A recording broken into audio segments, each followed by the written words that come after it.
Patient Safety and Quality Clinical Excellence Queensland has developed a podcast series for Queensland Health staff and Hospital and Health Board members to hear from guest speakers on topics relevant to safety and quality in short bite-sized segments. All episodes are recorded on the lands of the Yagara and Turrbal people. We respectfully acknowledge them as the traditional custodians of Meanjin and pay respects to the elders past, present and emerging. Hello and welcome to our Patient Safety and Quality podcast series. We have 2 episodes on Hospital and Health Board Safety and Quality committees. In the first episode, we discussed the construct of these committees and their important role. The second episode focuses on the functions of a Board Safety and Quality Committee. I'm Kirstine Sketcher-Baker, the Executive Director of Patient Safety and Quality within the Department of Health.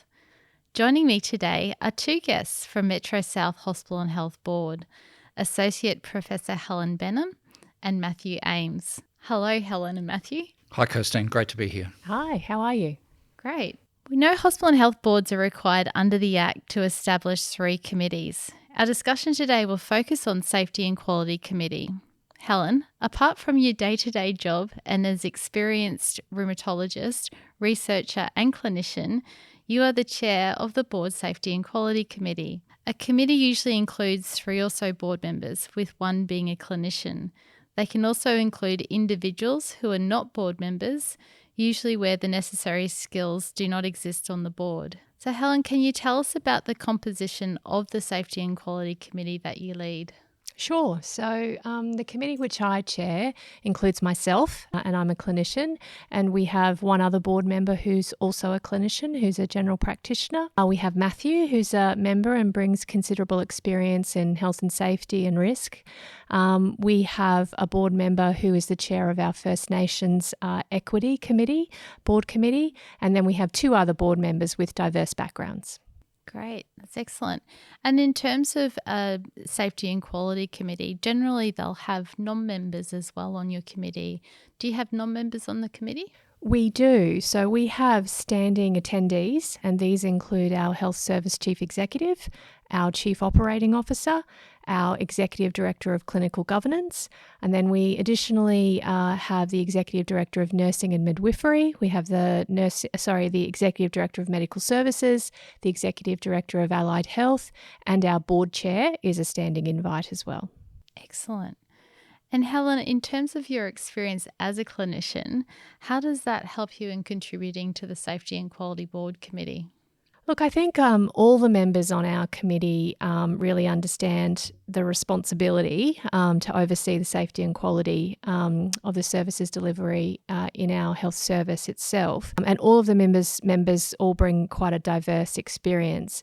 For me, as a clinician, to the committee, I bring a perspective and an understanding of the healthcare environment, really. And I think that my clinical knowledge is really very useful for when we're reviewing and interpreting clinical care data or other data. And I'm often able to reflect back to the committee a view that's quite grounded in clinical practice and in a baseline understanding of caring for patients and families. And I think that's really essential for a safety and quality committee. That would be very useful. And Matthew, you're very skilled as well. You have more than 20 years experience in environmental health and safety and risk management, and you're a member on a variety of boards. In addition to this, you've had your own experience in the health system. Can you share a little bit about your experience? Yeah, thanks, Kirstine. I think for me, I'm privileged in this role to be able to, I think, bring together both professional experience and personal experience. So, professionally, I have been in large organisations addressing health and safety and risk in particular relevant for this committee. And a lot of the things that are talked about in relation to, cultural change and, even things like human factors and lots of other things that come up in this type of committee is something that, I've had to deal with professionally, and also, I've had the pleasure of reporting to a board in a large organisation. So I can empathise and understand some of the roles of the executives, but also recognising my own role, given my experience in the boardroom as well. So I think that professional experience mixed with some personal experience of mine as well. So about 12 years ago, I contracted sepsis, septic shock, and then that resulted in the amputation of all 4 of my limbs. So I had 3 months in ICU, 9 months in hospital, 2 years in outpatient. But I think importantly from a board perspective, my experience is just one. So following on from that, I have had, I think I lost count at about 20 surgeries and 12 hospitals. So, although I do have that personal experience through that journey, I've also met a lot of other people who have gone through something. And for me, not all the decisions really went the way that I would have hoped them to in my case. So I also kind of understand the implications of clinical incidents. But broadening that out importantly is actually understanding and listening to the voices of our community and trying to understand the impact but also the opportunity that we have and the fantastic things that I've experienced as well. So for me, it's actually the combination of those, and how do we not only just minimise those impacts, because quite often, particularly in health and safety or quality and safety committee, we kind of focus on things that may not be going right, but I think it's really important to maximise those things that are going right and just look at how we can improve and deliver what we need to for our community. Great. And can you give us an example of some of the things in terms of the improvement side that... Sure. Yeah. I think when I go into the Quality and Safety Committee, it's recognising that we have a lot of really fantastic people within the health service, and how do we actually... And everyone, for me, I have found is really... The intent is the same, about achieving that objective of, high quality, consistent care that meets the needs of our people. I think it's then having the ability to, because we are as board members not in the service day to day, is actually looking for things and being inquiring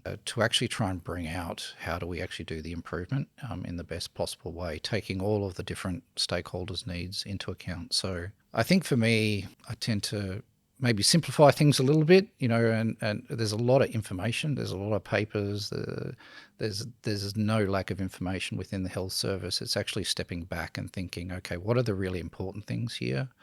What are the things that are really going to make a difference? And I know when I've been working, it's very easy to get kind of consumed with things that are urgent. And so as board members, actually inquiring and helping that question around what's important. And I also ask probably 3 questions. What is it? So that's always the data. And I think the health system is actually quite good in my experience of giving us lots and lots of data. What then becomes difficult is my next 2 questions. Call it the 3 whats after the what is it. My next question is so what? What does it actually mean? And I think that's where we need the professionals within the health services help as board members, because we can ask the questions, but generally they will know the answers. So what does this data mean? What are the key trends? What are the things that will actually make a difference? And then after that, for me, the next question is now what? What are the actions that we need to take? And as a board member, it's very easy to just keep asking for more and more. But I think it's important to recognise in that now what, sometimes we need to be patient because there are things underway that need to be done, and recognising that we are holding risk and doing things as fast as we can to close that, but actually holding for the outcome. I think the other thing is actually to recognise sometimes we may become complacent with things. We accept the risk and questioning that, but we may need to accept the risk. We may not be able to do certain things because of the prioritisation. And then the third thing is, okay, if we need to do something different, how do we do that? And I think at a board level, how do we do things that are going to change things systematically? Because we might do something that addresses one particular problem, but if we can actually ask lots of questions around why, we will get to a deeper answer. And if we can answer that, then we'll make change across multiple different things and multiple different scenarios. So, maybe an example might be helpful. I think when I think about, say, for example, like falls is an issue within the health services. If we focus on one particular fall, and it's not witnessed, and we say, okay, well, there's not witnessed, so we basically say to, the patients, okay, well, make sure you call for somebody and get some help. And so that might address the one particular incident that we might have. But if we ask the question, well, why was it not there? We might find other things about, do we have the resources to actually respond to people when they are actually calling for help? Do we do things at the right time? Are there other ways that we can actually set up the environments for people? And so if we ask more and more questions around why and get those deeper answers, it may be about simple equipment changes, it might be about resourcing levels, it might be about scheduling. We will then make that change across multiple different environments. And, I think the health services are getting better at that, but they're the things that for me will make the bigger change. Helen, as the chair, you've got different voices coming around the table in terms of the board subcommittee. And as we share, we've got clinicians, we've got consumers, we've got people with very different health experiences. How, as a chair, do you manage that? How do you facilitate those meetings to ensure that you bring out all of the relevant aspects, and then I guess come to that conclusion in terms of, what needs to happen next? Yeah, sure. I mean, well, there's a few structural pieces that help you to ensure that we're covering the right knowledge and that everybody's voice is heard. But structurally also, setting an agenda is crucial. And so I will spend some time prior to every meeting discussing with the Executive Director of Clinical Governance what the agenda will look like. We'll spend some time at the beginning of the year planning out, in fact, what the board calendar of agenda events will look like with the Chief Executive as well as Clinical Governance.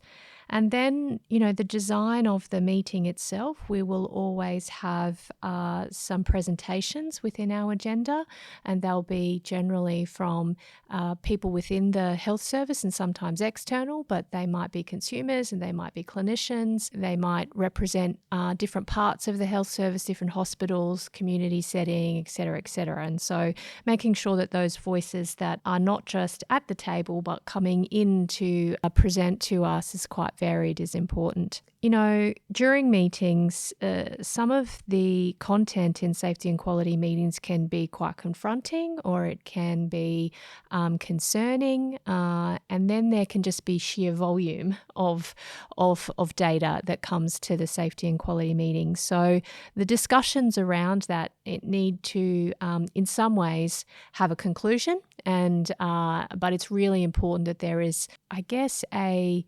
community within the committee and feel within the committee that everyone feels safe enough to ask questions, even if they might seem left field or silly in inverted commas, that those questions are enabled, and that importantly, if answers are not there in the actual committee meeting, that there's some way of ensuring that things come back to the committee. I think that's a really underestimated part of what might happen in a 2-hour meeting. It might actually be what happens outside the meeting and what returns that is most important. So we need to also make sure, we're a subcommittee of the overall board. We are there on the board's behalf, on the full board's behalf. And so we need to make sure that we're effectively communicating back to the full board. And that can be done in a variety of ways, but certainly from a functional point of view, in making sure that there be a discussion within the full board about our committee meeting as part of an agenda. So, having that structure in place just is ensuring that there's the free and appropriate flow of information.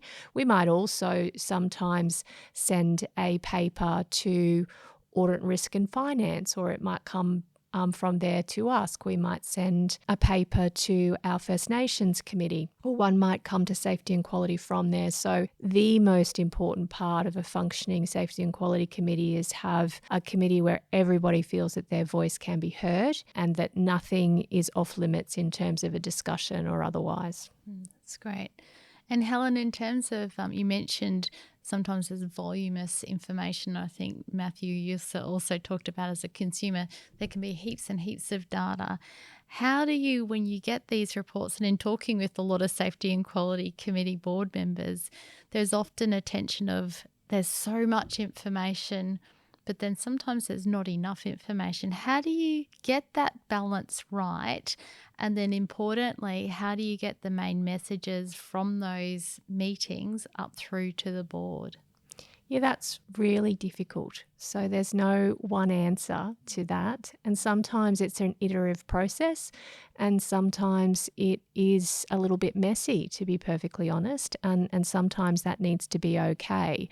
So I would say that preparation prior to a meeting is really key for all board members and invited guests as well. So that preparation part of doing your very best to understand the context and the data that's in front of you, so that when we're having a discussion, there's a level of understanding, asking questions in the meeting and potentially prior or afterwards as well is really appropriate and should never be frowned upon or otherwise. And then seeking, I think, guidance and training around clinical governance for the board members as to how we might be able to help them understand some of the data, and possibly not just the data, but the context in which that data is coming. So what else would you say, Matthew?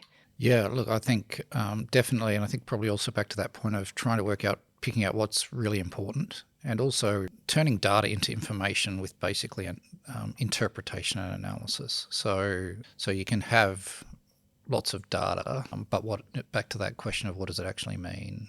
And so that's where, if that can come forward to the board from, the health service about what their view of the interpretation is, that really then helps spark a much more valuable conversation than, is this number right or is that number right?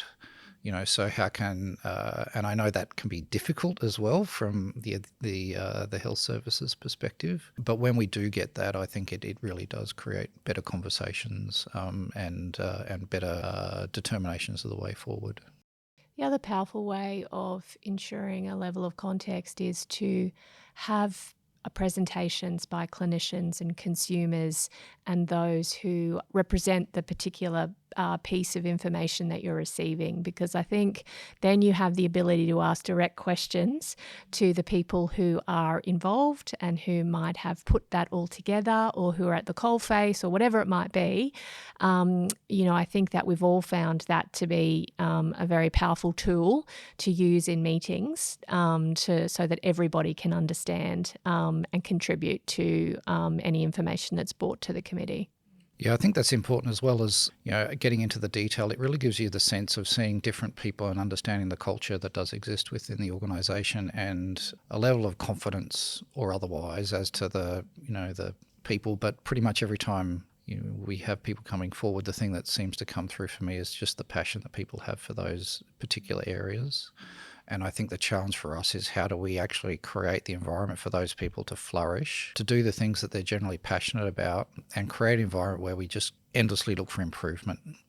Because in the end, this is a people business, and how do we actually enable that to happen and help people do the things that they have? And the board is not there to provide all of the answers for those, because the answers sit within the organisation and those experts who are passionate about what they do. So how do we find and give a voice to those particular people as well, and get that sense of that culture within the organisation? That's great. And Matthew, before you mentioned about actions and, timeframes set around those actions. So when you do have people that might come to the board and talk about, potentially some issues that they've identified and actions to be executed, how do you know, one, they're the right action, and number two, that they are the right time frame? Well, I'd say from a board perspective, the time frame is never quick enough, because you always want to close the risk as quickly as possible. But putting that particular issue aside, I think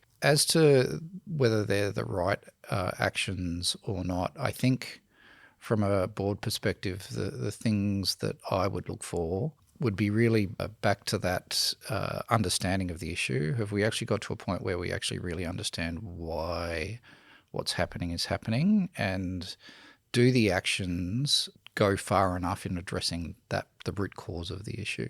That's probably the thing that I tend to look for. And sometimes that can be quite difficult, particularly if somebody's focused on one particular issue, actually stepping back and giving and actually looking at the broader picture, because sometimes people can feel constrained by the position they sit within an organisation, and how do we give them permission to kind of dream bigger, as the opportunity that we have at a board level is actually look at those, the system-wide issues and give people the opportunity to make those bigger changes. So if it's as far as the right action, I think it's really the questions that I would ask would be really around, do we understand, deeply why the issue is, and will this actually address that particular issue? And that seems to help the conversation. And in relation to timeframes, I think as a board, it's important to understand if you are asking things to go faster than they may be otherwise presented, you need to kind of understand the implications of that. There might be other priorities that are put aside which you may not want. There may be resource implications, and so I think probably to what Helen said before, it's actually about creating that environment for the open and honest conversations.